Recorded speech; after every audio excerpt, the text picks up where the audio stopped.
that I'm always impressed in Ballymun is that I always get that old feeling in Ballymun when I see the dynamics going on, that people really are treated very much on a basis of equality. And I always say that about the prison as well. That's what was number one in prison, was I am superior to nobody. When I was up in Lonergan anyway, this little fella, he was only 12, he was from Cork. Tiny little fella. We had 12 to 16-year-olds at the time. They should have been dealt with by the Department of Education. The Department of Education once again failed to do its job, and they were handed over to all places. The prison service. Imagine, 12 to 16-year-old, 1977. Anyway, we were there, and I was this little fella, and he was tiny, and all the other fellas were slagging because he was so small. And he used to hate it, and then he hated school as well. And I was sitting on old Walsey one day, just chatting to him, and trying to connect. Say, can I get inside your old head at all in any way to see where you're at? I said, what would you like to do? I said, I'd like to rear chickens. Honest to God, I went back into the office, I rang Kappa Quinn down in Waterford. I said, send me on 24 day-old chicks. So we got your man and called him out and said, there you are, there are your chickens. And he went down the stairs to where the staff room was, and there was a little cupboard, little tiny cupboard.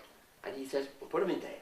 So he got a tradesman to put a big bulb in for heat, and he got sawdust in the woodwork room, and he put it on the floor, and then he planted his 24 little chicks under the light. So anyway, honestly, it's the same with the chicks. Of course, they grew very quickly, and in 3 months they were pretty. And they started to smell and everything inside in the house. They'll have to go out of here. So we put them out in the shed, in the garden, in the fields, you see. But of course, they were going around the grounds there, and the bigger boys started messing with them, kicking them and throwing sticks at them. Broke their wings, broke their legs. So I said, gee, so I had to gather them up eventually, the ones that were left, and give them to a local farm. Because they just were cruel to and he used to go bananas. But anyway, that was 1978. And about 2 or 3 years ago, I was up in Mountjoy one day, in my old office in Mountjoy, and the chaplain for the training unit arrived.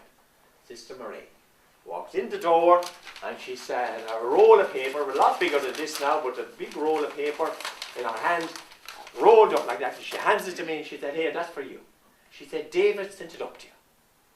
And I opened it up, and it was the most beautiful painting of a landscape, very like the landscape up in County Cavan, Loughlin House, where we had the painting. And she said, what did she say?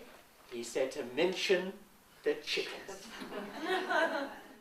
To think that a little fella at 12, when he's in his 40s, he can still remember the bit of kindness. We had an English company. This young woman, she wasn't that size. She wasn't 4 stone weight, tiny little person. She was the choreographer. And she had 26 6-footers, male prisoners, in one of the scenes. And her job was to teach them dancing. Yeah, imagine. That size. They'd have a tea break, and when the tea break was over, she'd say, oi! Every one of them. Standing to attention, waiting for action. There was prison officers going around 6'3" with big, strong heads on them. If they said the same thing, they'd say, fuck off. She had them jumping left, right, and centre, sweat dropping off them. Oi! And I said after that, that's it. It's not about physique, it's not about power, it's not about authority, it's about the person. Matter of fact, go for the ones that have the biggest problems. Because if you change one of those, you have changed the mountain. Because the power of those people, they will become, if you can change one of those and develop them into they become role models. They'll have street credibility that you and I would never have. Ballymun is changing.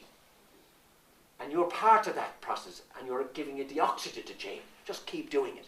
Don't mind what people say. And the last thing I'll say is, you're a voice for the voiceless.